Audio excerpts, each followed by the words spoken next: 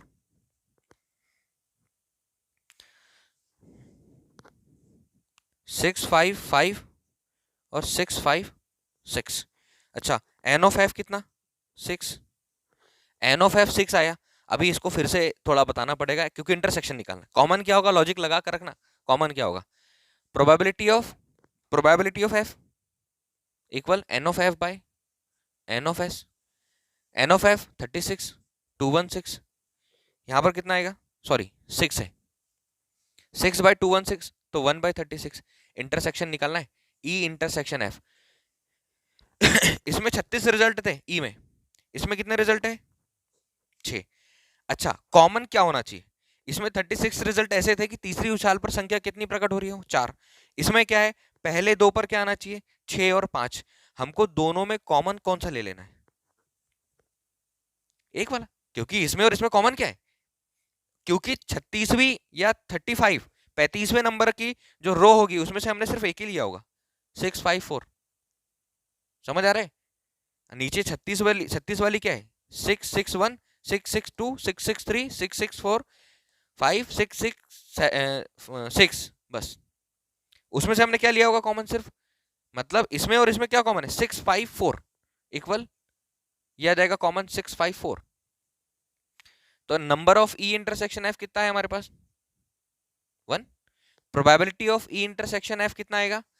N of E intersection F by N of S 1 by 216। अब probability निकाल लो, सारे निकाल लिए हमने। Probability of E upon F equal, जो डिनोमिनेटर में होता है उसको इधर लिखते हैं, ऊपर probability of E intersection of F. E intersection F कितना? 1 by 216 bye probability of F कितना निकाला? Probability of F 1 by 36। 1 by 216 into ऊपर क्या चले जाएगा? 36 बाय 1। कैंसिल होगा कितने टाइम? 1 बाय 6। चेक करें आंसर, 1 बाय 6 आ रहा है। समझ आया? रिजल्ट निकालते आए, रिजल्ट कैसे निकाल पाओगे? 3 अगर पास होंगे, कोई बहुत बड़ा लॉजिक नहीं है, जैसा बोलता जा रहा है वैसा समझ जाओ। लेकिन 216 रिजल्ट में एक चीज क्लियर रखो, जैसे 36 रिजल्ट में एक पासे को 2 बार फेंका जा रहा है, तो 36 रिजल्ट में कितनी रो बन रही है हमारे पास? 1 2 3 4 5 6। हर रो में कितनी इवेंट? हर रो में 6 इवेंट। अगर एक पासे को 2 बार 1 1 1 2 1 3 1 4 1 5 1 6, 2 1 2 2 2 3 2 4 2 5 2 6, 3 1 3 2 3 3 3 4 3 5 3 6, 4 1 4 2 4 3 4 5 4 6 4 5 4 6, 5 1 5 2 5 3 5 4 5 5 5 6 6 1 6 2 6 3 6 4 6 5 6 6। लेकिन एक पासे को 3 बार उछाल रहे थे। मैं बोल रहा हूँ एक पासे को और दूसरे पासे को ऐसे रहने दो, 1 1 1 1 1 2 1 1 3 1 1 4 1 1 5 1 1 6। एक को पलटाओ, 1 2 1 1 2 3 1 2 1 2 2 1 2 3 1 2 4 1 2 5 1 2 6 1 2, खत्म। 6 7 नहीं होना है। फिर इसको फिर पलटाओ, 3 आ जाएगा, 1 3 1 1 3 2 1 3। ऐसे कर करके 36 रो बनेगी और हर रो में 6 इवेंट है। 36 संग 216 आ जाएंगे, टोटल रिजल्ट आएंगे। पूरा लिखने की आवश्यकता नहीं है, कुछ कुछ समझ लो कि कहां पर मिलने वाले, सीधा लिख दो, खत्म। एग्जाम्पल में भी ऐसे हुआ है ना, 2 नंबर के क्वेश्चन में इतना लिखना होता है, लिखो।